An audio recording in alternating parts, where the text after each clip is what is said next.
Hi you guys, welcome back. My name is Carrie Penny. I am the Happy Crafty Homemaker, and today I am filming on May 7th, but this is going up on Saturday the 8th, 9th, 10th, 12th?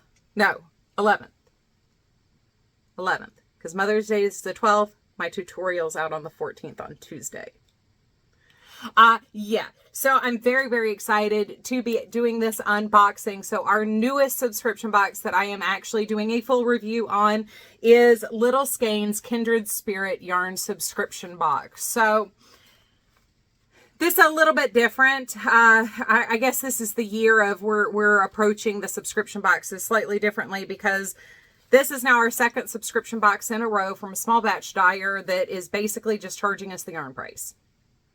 So at the end of this review series, we're really not going to have that coming back together, discussing the pros and cons of discounts and things like that. This is more than a share, but less than like a review.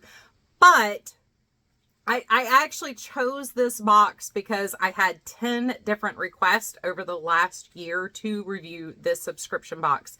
No content, no extra information given, just I want you to review this one. Can you review this one next? So this was one of you guys' suggestions that I review here on the channel. There are two different options with this subscription box. You can do a single skein subscription for $34 or the single skein plus a mini for $44.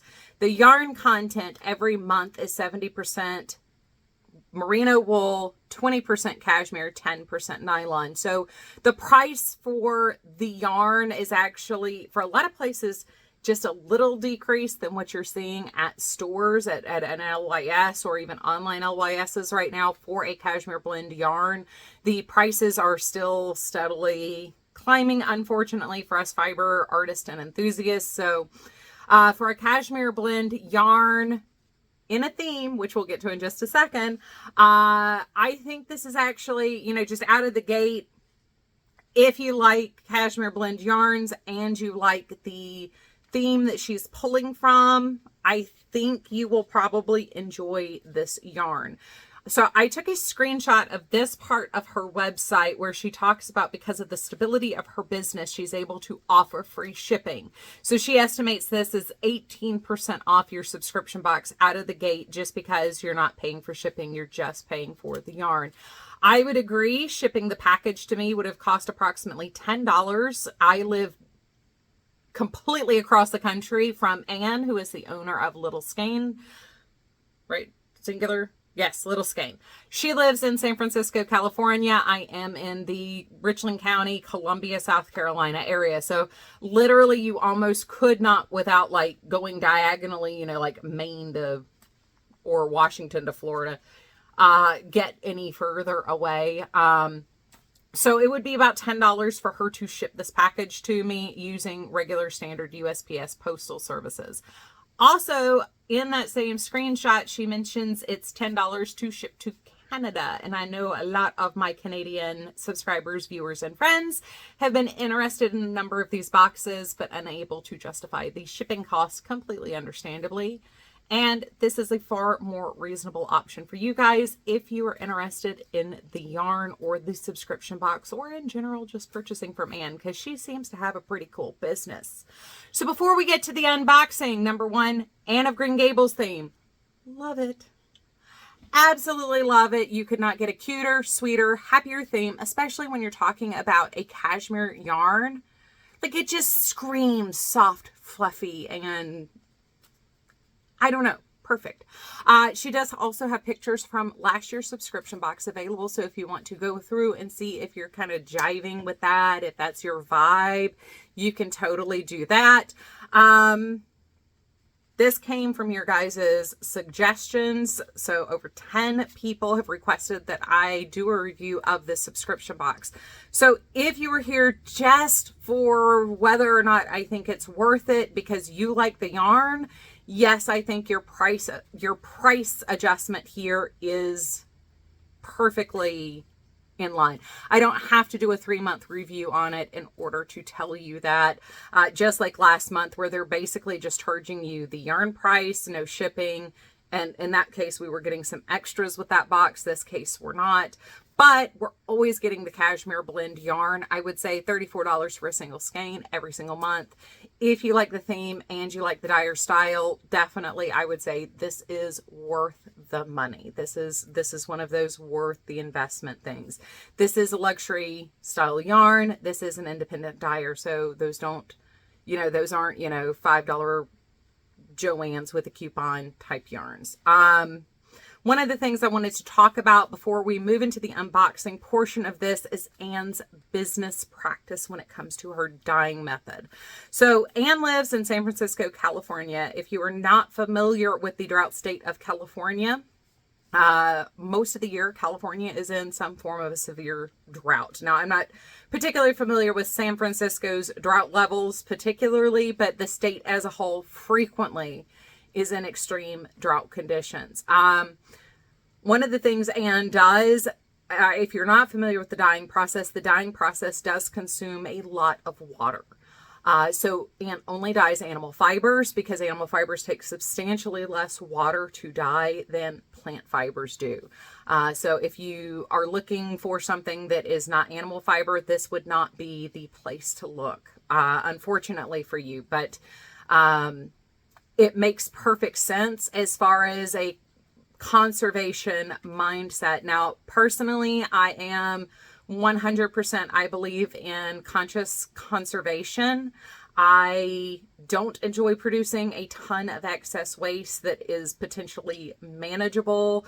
I know that there are problems in the system and everything else, but when it comes to small things we can do that could, in our situation, make a huge difference, I do greatly appreciate seeing people be conscientious about the choices that they're making.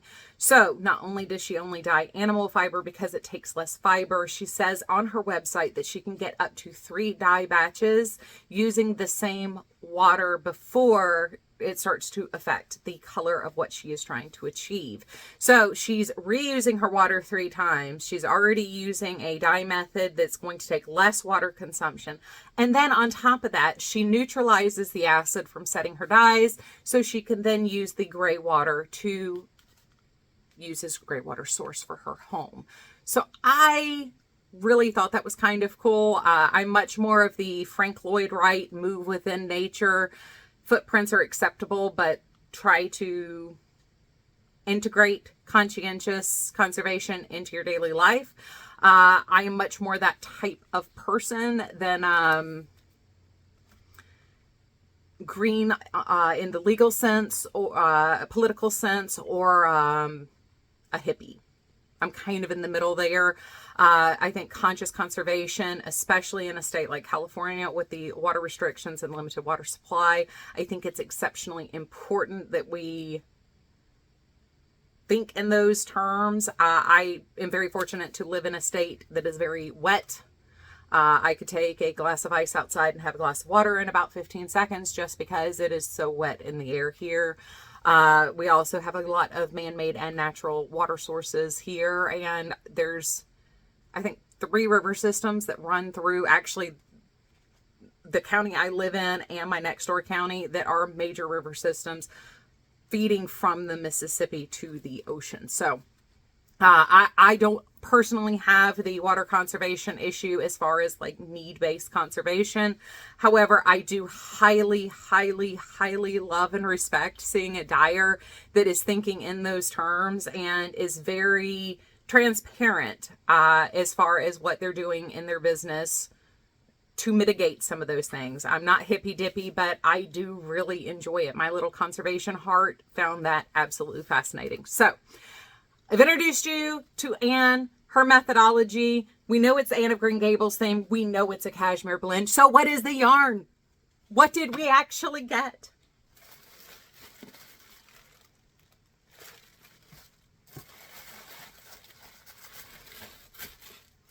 If you are a repeat customer, repeat viewer or subscriber to my channel, you will understand we are right in the Carrie wheelhouse. It is an accident that I just so happened to match the yarn this month. So I did choose the double skein option here. So we have 100 grams of Miss Lavender Lewis and Minnie and Macaron, inspired by Anne of Green Gables. And oh my gosh, you guys, she even dates the label back here so we know where it's from. It's from the April-May 2024. So this is 100, let's see what it says. 420 yards, 115 grams. So you could make socks with this. I frequently will start a shawl or end a shawl with the mini. This is beautiful.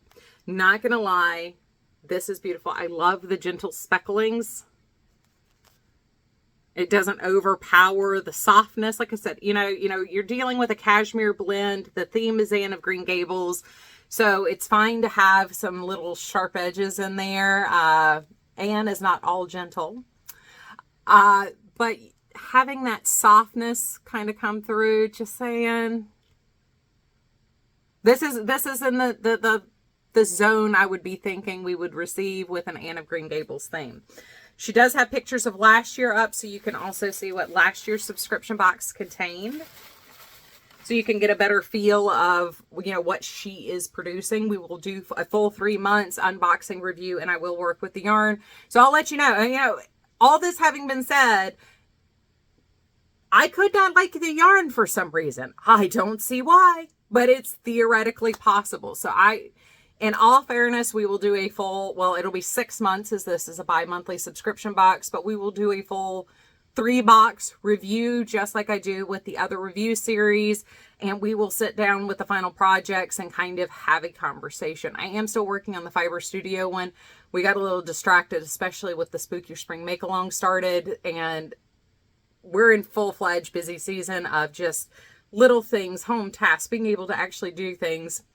We're getting ready to open the pool for company to be able to come over, and we still need to get a new grill, and we're having a debate as to charcoal versus propane, because propane is very easy, but charcoal tastes better. I grew up on charcoal grilling and think it's amazing. So we would like to be able to entertain this summer and have our family over and have friends over. I would love to have my godson and his family over. Anyway, busy, busy, busy. And not for any of the reasons you think, other than company for the summer because kids are out of school, that you would be busy. I did get a little packety in here. So as you will see in the thumb, we got this card. Yarn ships February, April, June, August, October, and December. So we will have April, June, and August. She does say that the next box will ship directly in between late June, early July. Kindred Spirits Yarn subscription, Carrie Penny, and then I have a little member number, and I think that's absolutely adorable. This is going to be one, it's going to be like Arkansas Yarn Company. It's going to break my heart to only do 3 of this. I know it, and it's going to be really hard, but I don't know that I can give up an ALC or Yarnable at this point because I really love those too. It is getting harder and harder the more of these that I review to end subscriptions because I'm finding so many good ones that I really love. So we got a thank you card on the back. This one has, I'm Anne, a maker, knitting artist, and believer in common good. I'm so glad you found me. In addition to yarn and kits, I offer a yarn subscription box, a weekly newsletter, and a book club, which sounds like a lot of fun. She has her email address on here and everything else. And then in my packet, we also got the information about this month's subscription box. Miss Lavender Lewis, April, May 2024. For your yarn this month, I created a color to make us think of tea parties and late spring flowers in full bloom. We, like Anne and Diana, heroines of Anne of Green Gables series, might just happen upon an enchanted forest and enjoy tea time with a new friend, just like Miss Lavender Lewis and Anne of Avonlea, which, by the way, I really loved the Avonlea series on Disney in the 90s. I love the old Anne of Green Gables, Anne of Avonlea series too, but just the Avonlea series, loved it. Sorry, side note. This color makes me think of fairy echoes, sweet, elusive, and silvery deep in the purple woodlands. Love it. This colorway would make a stunning pair of socks, lavender peeking out from your jeans, or a pair of fingerless mitts to warm your hands during an evening walk. It will also pair beautifully with our last color club for a larger project. So maybe I will hold on to it. And that's the little color wheel at the end here. Maybe I'll hold on to it for 1 month and see if we can do a larger project using 2 months. As we're in the throes of the Spook Your Spring Make-Along for the month of May, that would free me up to consider some other things. And then in June, I plan on making my sweater for the Southern Comforts Fiber Market in August, that using yarn that I bought last year. So maybe that's something to consider, just holding on to it for a month and seeing what comes next month. And maybe, I mean, y'all know me and the big shawls. I sure do love me a big shawl. So that would not surprise anybody if I just made John Orma shawl and just kind of broke it up using the minis. So what do you guys think of Little Skein? Do you agree with my initial impression here that it is worth the expenditure of $34 for a skein or $44 for the Skein Plus Mini? I do feel a little like for a 15 gram mini, maybe it should be like $42, not $44, but I feel like that's being very pedantic. While every cent does help, or every cent does count, like, I feel like we're kind of being a little pedantic at that point. It does take more to come up with a color palette instead of just a single bam, here you go. So I don't mind the $44 for the set. And I'm going to tell you just, I mean, it's just so pretty. And cashmere just gives such a nice drape to everything that you knit or crochet with it. It just envelops you. It's like a soft, snuggy cocoon. Just saying. So, what do you guys think? What's your initial impression? What do you think of this month's colorway? Is that not... I mean, if you disagree with me, feel free to disagree with me, but is that not beautiful? And also, what do you think about dyers who naturally and organically include information, especially in states like Colorado and California, where conservation is a necessity and a way of life? How do you feel about that being incorporated into the ethos of the company? Is that something that's important to you? Is that something that doesn't really necessarily rate in the top 5 things that you're considering? I really want y'all's opinion on this because there's so many things. I just threw a ton of stuff at you guys. So anyway, I love you guys. I look forward to seeing you on Tuesday for my linen stitch crochet shawl tutorial. Please take care of yourselves. Bye, you guys. I found it fast, but inelegantly. Bye, you guys.